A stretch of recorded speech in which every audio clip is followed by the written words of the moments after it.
quick question for you. So, what was like? I guess like the turning point within your situation that you had with your with you and your wife or your ex-wife that got it, like, I guess the media traction, to where like more people were reaching out, to lead into the book. Like, what do you feel like was the turning point to where you got like more attention for that? I'll say, even in the story of when it happened, when the paddy wagon came, after they deleted the pictures, they were putting us in the back of the paddy wagon. They were like, "We're gonna take her to the hotel." And the officer, this is your wife they were talking about? Okay. They said they're going to take her to the hotel? Yeah. And I said, "What you say?" And he was like, "You heard me." And so sometimes down south, people don't always follow the rules. People get beat up in the woods. Multiple things happen. You know what I mean? Right. Down south, they do what they want to do, you know, sometimes. And so I would say the officer who was actually sitting in front of the paddy wagon heard the statement, and he wrote a statement for us. Wow. So we had the police officer's mother write a statement.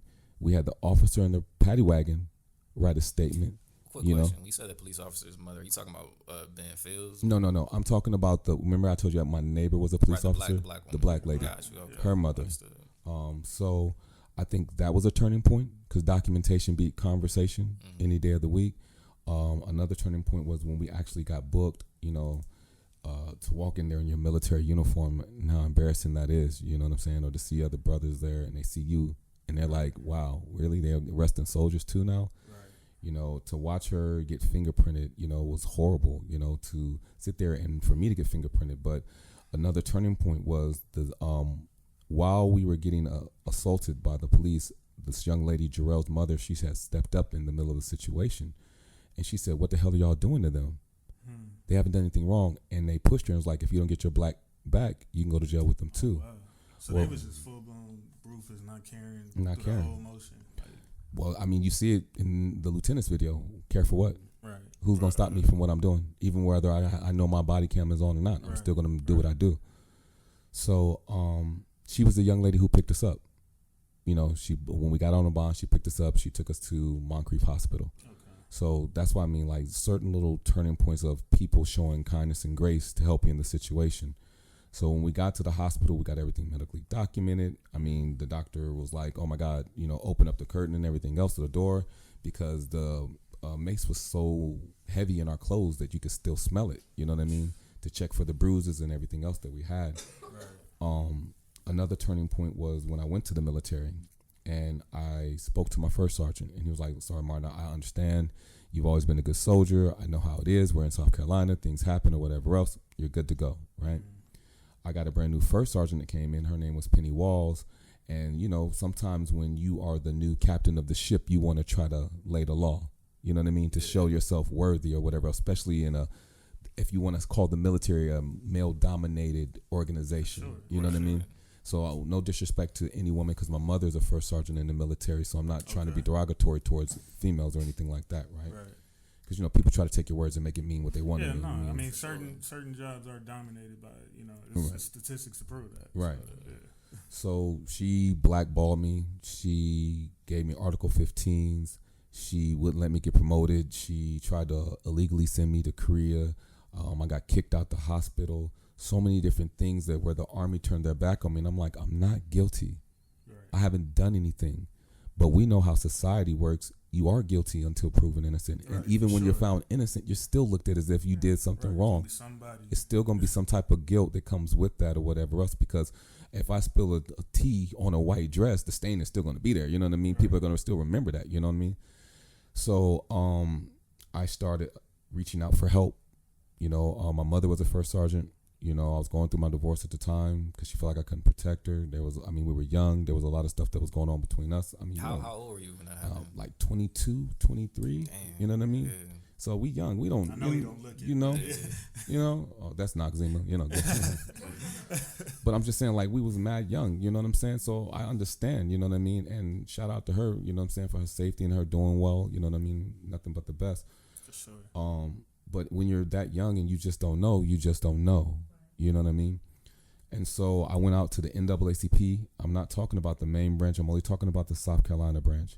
Sometimes people can wear someone else's name and still don't represent it the right way. Mm-hmm. So when I asked them for help, they was like, "Well, how much you paying us?"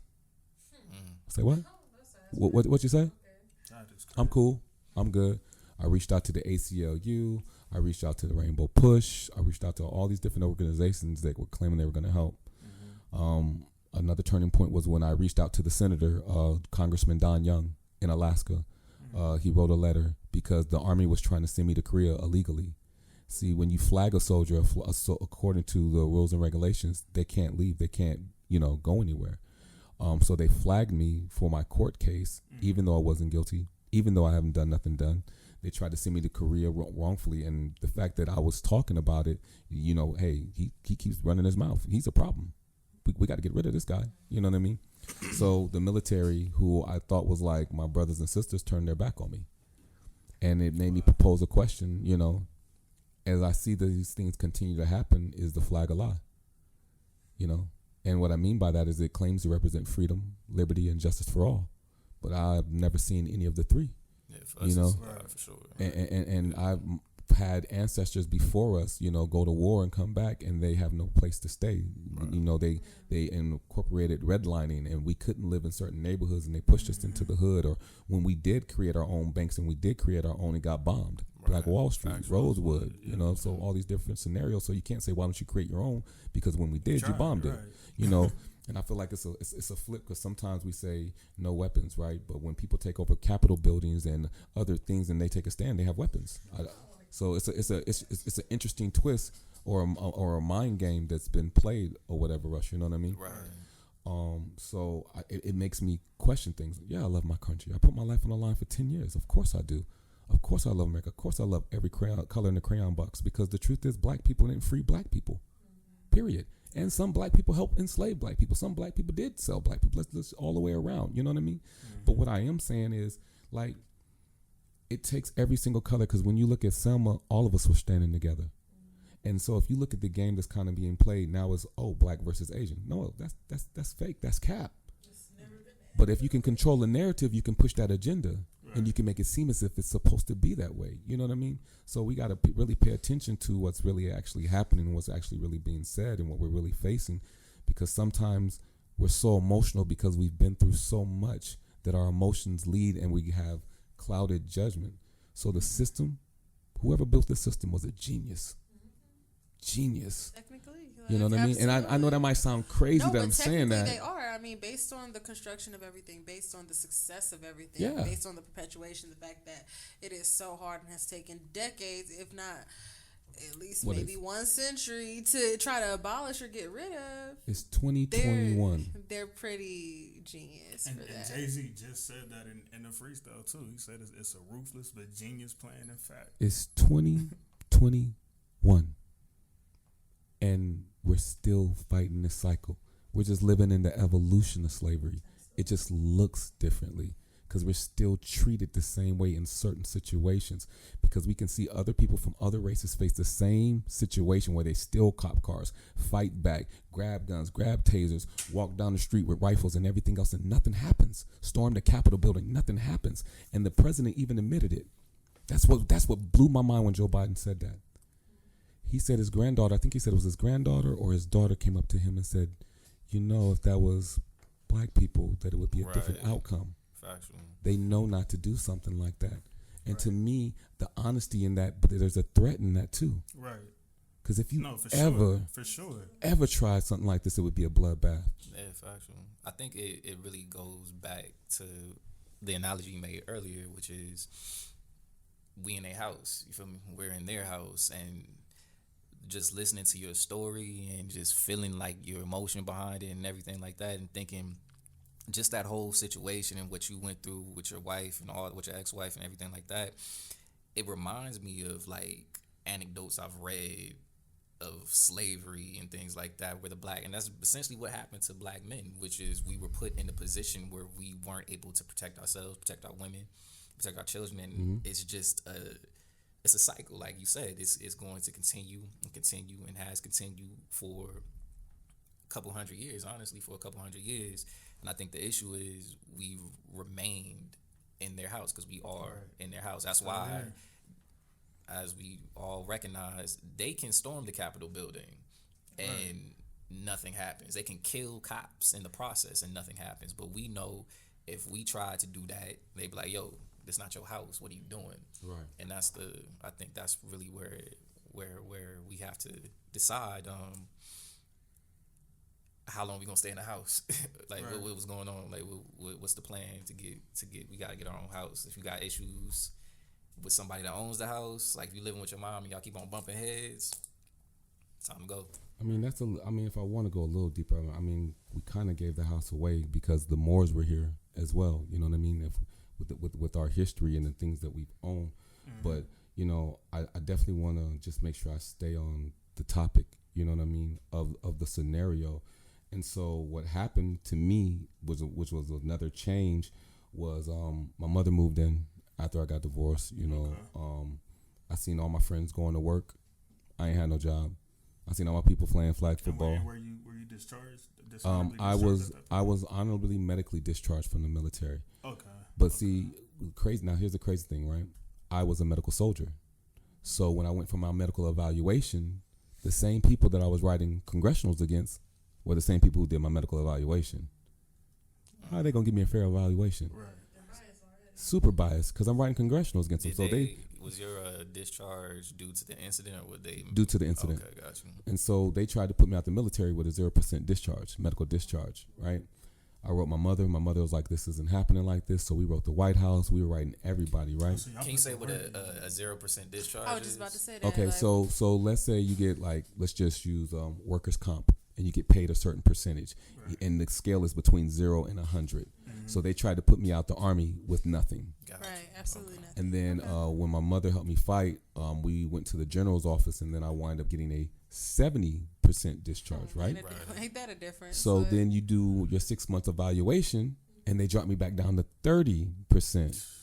And so once I went to this place called CEO Space, I didn't want to go. My mother's like, "You're gonna get up. We're gonna go. We're gonna get you out this funk or whatever else. I ain't never seen you like this before." Mm-hmm. I was like, "I'm not really trying to front or cap around a whole bunch of people." I had a medical invention that I wanted to work on called Mobile MD. That we were trying to get a patent, things like that. So I'm good with people. I'm good with, you know, both sides of the generations or whatever else, you know. So I went there and I met this lady named Goddess Lahadi. Her name is Myrna Grant, who's no longer with us. Amazing woman, beautiful spirit. Shout out to her and her family. You know, September, Mr. Bernie Dorham just passed away. So shout out to his wife. You know, sometimes other cultures do weird things. Can I touch your hair?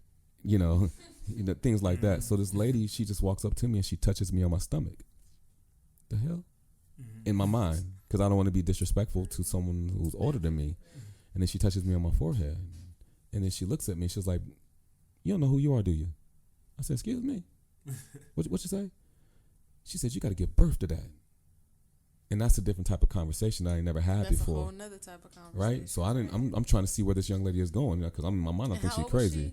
I'm not sure how Miss Grant was. Okay. You know, just let's just say elder, right? Okay, fair enough. And so she set me up, and the setup was so beautiful that it changed my life. She said, "You look like you play sports, not trying to be funny or whatever else. You're in good shape. Who's your favorite athlete? Rest in peace, Kobe Bryant." Mamba mentality, big facts. Yeah, you know what I mean? Yeah. So she said, "Oh, well, baby, tell me about Kobe Bryant." Oh, I said, he went to Lower Marion High School, got drafted by the Charlotte, got traded to the Los Angeles Lakers. He got 5 championships rings. He scored 62 points in 3 quarters versus Dallas. He scored 81 points versus Toronto. She's like, oh my God. You know a lot about Kobe. Yeah. I said, "Yes, ma'am. That's my man's, right? The Mamba." She said, "Now tell me your stats." I said, "Who?" Right, exactly. What you say? We can tell so much about the people. Exactly. So she told me, "You mean to tell me you're gonna take the gift that God gave you and worry about what someone else's life and what they're doing in their life, and you have no clue what you're supposed to be doing in your life?" That's deep. Yeah. You don't see nothing wrong with that, baby. And so for all my Generation Z, it's the same thing. We look at social media and look at everybody else's life and know what's going on in theirs. But if we took that same energy and put it in ours, then we could have the same highlight reel. And all them highlights ain't real.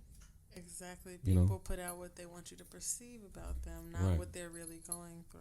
Big That's fact. the disconnect. People get so caught up in the fantasy of what people are trying to sell as opposed to the reality, whether it's relationships, as we talked about last episode, and others, or it's a lifestyle. Regardless, people be so caught up in what they see in celebrities, and then they get into the sense of, oh, well, Birkin bags and celebrity living is supposed to be normal. It's not.